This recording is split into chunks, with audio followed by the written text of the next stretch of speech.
তৈরি হচ্ছেই, দেখার বিষয় হলো আমি কাজে লাগলাম কিনা। ঠিক কিনা বলেন? আমি অনুরোধ করছি যে যুবকরা, আল ইত্তেহাদ, নওজওয়ান, তোমরা যারা একত্রিত হয়েছ, শুধুই যেন প্রদর্শনী না হয়, শুধুই যেন জামা, শুধুই পাঞ্জাবি, শুধুই শার্ট, শুধুই চুলের বাহার, শুধুই ফেসবুকে একসাথে গ্রুপ ছবি, শুধুই মোবাইলের মধ্যে প্রচার, এতটুকুতেই যেন থেমে না যায়। বরং যারা এত সুন্দর মাহফিল সাজিয়েছেন, তোমরা যারা যুবক ভাই সাজাইছো, আমি দিল থেকে দোয়া করি আল্লাহ যেন এর চাইতে সুন্দর তোমাদের জিন্দেগি সাজায় দেয়। জীবন সাজানো দরকার। নওজওয়ান, তুমি সাজলে পৃথিবী সেজে যাবে। যুবক হিম্মত করলে গড়তেও পারে, বরবাদও করতে পারে। এক নওজওয়ান চাইলে এক সমাজে আলো ফুটাইতে পারে, এক নওজওয়ান চাইলে সমাজটাকে অন্ধকার, অস্থিরতা, বেহায়াপনায় ভরেও দিতে পারে। যৌবন দুধারী, গড়াও যায়, নষ্টও করা যায়। কারো শক্তি আছে যে ইচ্ছা করলে ঘুষা দিয়ে সাবা উড়াইলে তারে, ইচ্ছা করলে মানবতার সেবাও করতে পারে, ইচ্ছা করলে মদের আড্ডায়, জুয়ার আড্ডায় ভেসেও যাইতে পারে, ইচ্ছা করলে আল্লাহর ঘরের গোলামি সেজদা দিয়ে আরশে আজিমের ছায়ার নিচে ছায়াও নিতে পারে। আল্লাহ আমাদের নওজওয়ানদেরকে কবুল করে নেন। আপনারা যারা বাবা, চাচা, মুরব্বী আছেন, আপনাদের কাছে অনুরোধ, আপনারা আপনাদের সন্তানদের দিকে আরেকটু নজর দেন, স্ত্রী পরিজনের দিকে আরেকটু ফিকির করেন।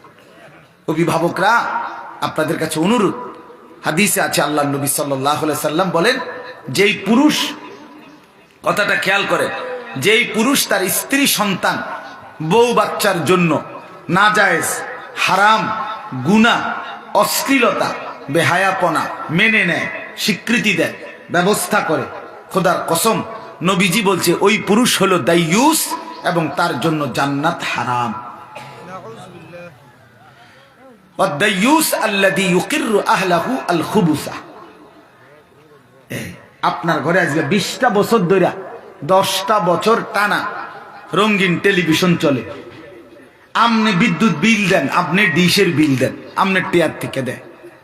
আপনার স্ত্রী, ছেলে মেয়ে প্রতিদিন নিয়ম মাফিক নাচ, গান, নর্তকীর ছবি, জিনা, ব্যভিচার, হিন্দি সিরিয়াল, নাটক, সিনেমা, এই অসভ্যতা, নোংরামি আপনার ঘরে বসে, আপনার টাকায়, আপনার সম্মতিতে, আপনার উপস্থিতিতে, আপনার বেঁচে থাকা অবস্থায়, আপনার রাত কাটানো অবস্থায় এরা দিবা নিশি আপনার ঘরে নাচ, গান, নর্তকীর ছবি, অশ্লীলতা, উলঙ্গতা, এই জিনা ব্যভিচারের দৃশ্য দেখতেছে, আপনি মেনে নিচ্ছেন। আপনি হিসাব করেন আপনি দাইয়ুসের কাতারে পড়েন কিনা। হ্যাঁ ভাইবেন, রাসূল বলছে যে তার স্ত্রী সন্তানের জন্য অশ্লীলতা, গুনাহ, নাপাকি, হারাম মেনে নেয়, স্বীকৃতি দেয়, তা আপনি স্বীকৃতি দিচ্ছেন না। আপনার টাকার থেকে বিদ্যুৎ বিল দিচ্ছে না, কথা কয় না, ওনার মাথে না। আপনি ডিশের বিল দেন না, আপনার ঘরে বসে দেখে না, সোফাইটা আমনেন না, টেবিল এটা আমনেন না, বইয়ে বইয়ে যে চিপস খায়, চটপুটি খায়, এbuಡಿ যে বইয়ে বইয়ে নুডলস খায় আর টেলিভিশন চায়, এটি আমনের টেয়া দিয়ে আইছে না। তো আপনি তো মেনে নিচ্ছেন যে আমার কামাই সব দিচ্ছি, তোমরা নর্তকী দেখো, আমার কামাই দিতেছি, উপার্জন, আমি টাকা পাঠাচ্ছি, তুমি চলো বেপর্দা, স্ত্রীকে বলে আপনি মেনে নিচ্ছেন। তো দাইয়ুস তাহলে কাকে বলবে না? আল্লাহ আমাকে মাফ করে দেন। এই জন্য আমাদের সামনে পরিবর্তনের, জীবন গঠনের, জীবনটা সুন্দর করার, কাজে লাগাবার, নিজের পরিবর্তনের একটা উত্তম সময়, সুযোগ মাহে রমজান। বলেন আলহামদুলিল্লাহ। এটা আমাদের সামনে, এই কথাটাই বলা আমার শেষ। রমজান আমাদের সামনে, রমজান আমাদের একদম সামনে। এই এখন যে চাঁদ উঠবে সামনে, এটাই রমজানের চাঁদ, ঠিক কিনা বলেন না কেন? এখন শাবান, এরপরেই রমজান। অতএব এই রমজান মাস আল্লাহ তাআলা বড় বৈশিষ্ট্যের মাধ্যমে সাজিয়েছেন। আল্লাহ বলেন, শাহরু রমাদানাল্লাযী উনজিলা ফীহিল কুরআন। রমজান মাস বান্দা, এটা সেই মাস যেই মাসে আমি আমার শ্রেষ্ঠ কিতাব, আমার কালাম কোরআন নাজিল করেছি। অতএব হুদাল লিন্নাসি ওয়া বাইয়িনাতিন মিনাল হুদা ওয়াল ফুরকান।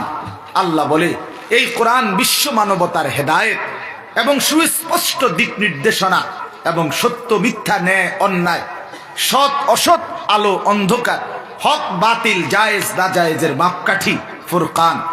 অতএব রমজানকে আমি কোরআন দ্বারা সাজিয়েছি, রমজানকে আমি তারাবি দ্বারা সাজিয়েছি, রমজানকে আমি ইফতার দ্বারা সাজিয়েছি, রমজানকে আমি সেহরি দ্বারা সাজিয়েছি, রমজানকে আমি শেষ দশকে এতেকাফ দ্বারা সাজিয়েছি, রমজানকে আমি প্রথম দশক রহমত দিয়ে সাজিয়েছি, রমজানকে আমি মধ্যখানের দশক মাগফিরাত দিয়ে সাজিয়েছি, রমজানকে আমি শেষ দশক জাহান্নাম থেকে মুক্তির পরওয়ানা ঠিকানা নিশ্চয়তা দিয়ে সাজিয়েছি, রমজান মাসে আমি হিসাব ছাড়া আমার ভান্ডার খুলে দিয়েছি। এত কিছুর ইন্তজাম করলাম, তুমি কি জান্নাত নেবে না বান্দা? আমি আর কি দিলে, আমি আর কেমনে বললে, আমি আর কি ব্যবস্থা করলে বান্দা তুমি জান্নাতের জন্য আগ্রহী হইতা? বলো বান্দা। এতটা এতটা যত্ন নিয়ে আমি রমজানকে সাজিয়েছি, আমি সাজিয়েছি বান্দা। তুমি লক্ষ্য করে দেখো, শাহরু রমাদান, এই কোরআনে 12 আরবি যে 12টি মাস, মুহররম, সফর, রবিউল আউয়াল, রবিউস সানি, জমাদিউল উলা, জমাদিউস সানি, রজব, শাবান, রমাদান, শাওয়াল, জিলকাদা, জিলহজ্জা, এই 12টি আরবি মাসের মধ্যে খোদার কসম কোরআনে শুধুই শাহরু রমাদান এই একটি মাসের নামই আছে, সেটা রমজান মাস। তাহলে এটার দ্বারা কি রমজানের বৈশিষ্ট্য বোঝা যায় না? বোঝা যায়। এরপরে আল্লাহ বলেন, আমার সমস্ত আসমানি ওয়াহি কিতাবের মধ্যে শ্রেষ্ঠ কিতাব কোরআন, এটাকে আমি রমজানের জন্য সাজিয়েছি।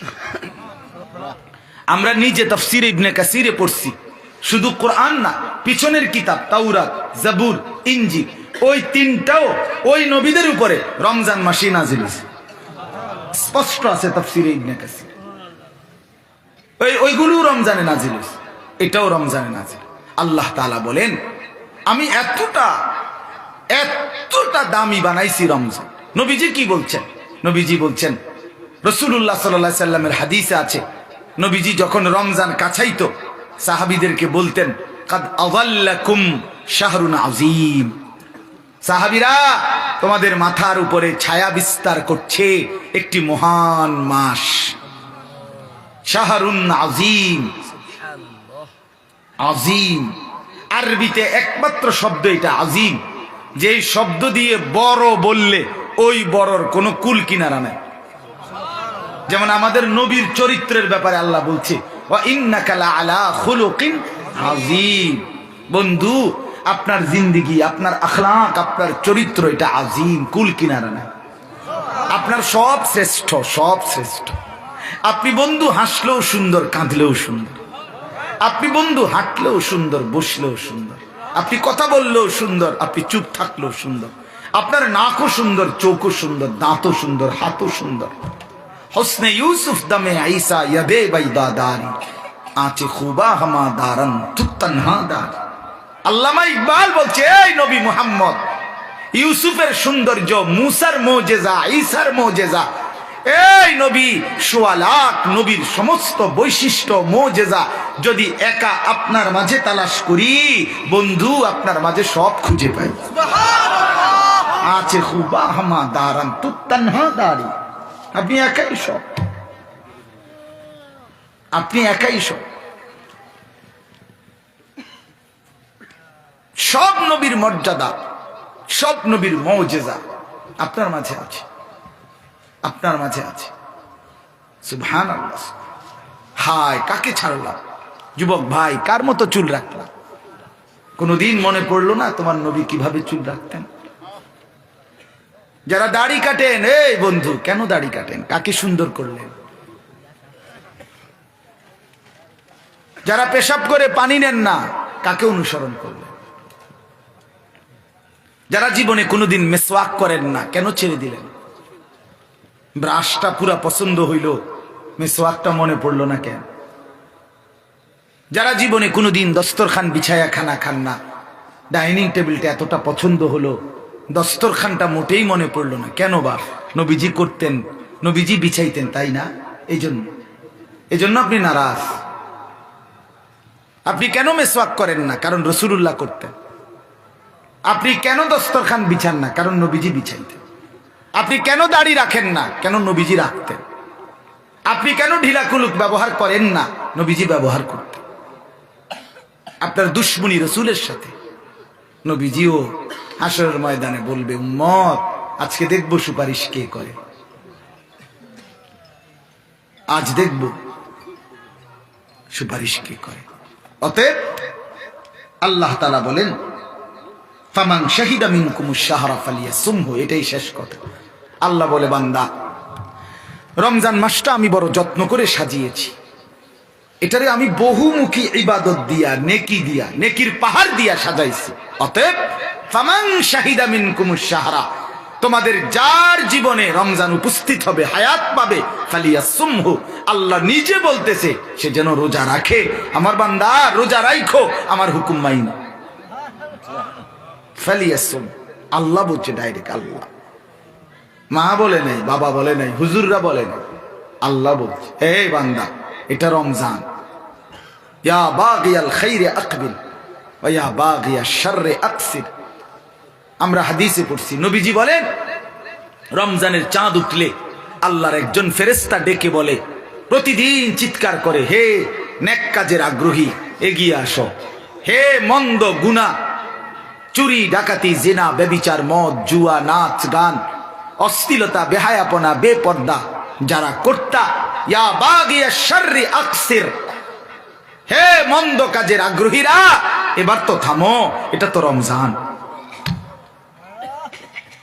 এটা তো রমজান।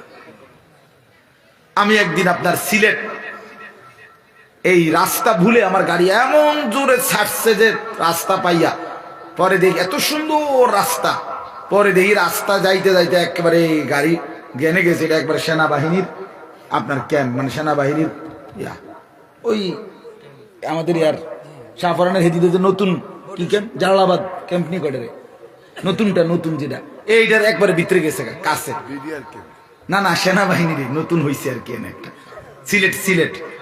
তো আপনার হেরা এবার থামাইছে, মানে অর্থাৎ আমিও ড্রাইভারের গেলে এবার থামে, এবার ভুল হয়েছে, উল্টান ইউটার্ন, মানে এটা কি রঙে ভাইয়া লাইছে আরামের রাস্তা, একটা টান মারছে গিয়া দেহে মাথা, না না এটা আমরা রাস্তা না, এটা কি সংরক্ষিত রাস্তা। আমি বুঝাইতে চাইলাম, ফেরেশতা বলে, এই আল্লাহর বান্দা এটা রমজান, থাম না এবার, মদখোর থেমে যা, নেশাখোর জুয়ারি থাম না এবার, সুদখোর থাম না, আর কত আর কত। আলাম ইয়ানি লিল্লাযীনা আমানু আন তাখশা কুলুবুহুম লিযিকরিল্লাহ। আল্লাহ বলে, বান্দা হে ঈমানদার, আমার ভয়ে দিলটা নরম হওয়ার সময় আজও হয়নি? বলেন না, উত্তর দেন, আজও হয়নি? বলো না যুবক ভাই, সেজদা করার সময় আজও হয়নি?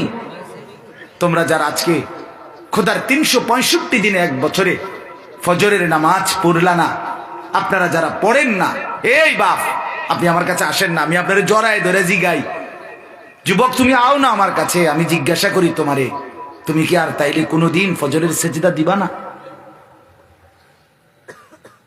তুমি আর তোমার মনিবকে সেজদা দিবা না বাপ? আল্লাহ এটা জানতে চাইছে। এই বান্দা ইমানদার, আলাম ইয়ানি, সময় হয়নি বান্দা? আমরা কিতাবে পড়ছি, রাশিয়া সমরকন্দের এক বড় ডাকাত ফুজাইল ইবনে আয়াজ একদিন রাত গভীরে কোন বাড়িতে ডাকাতি করতে ঢুকতেছিলেন, দরজার কাছে দাঁড়াইছে ডাকাতির জন্য।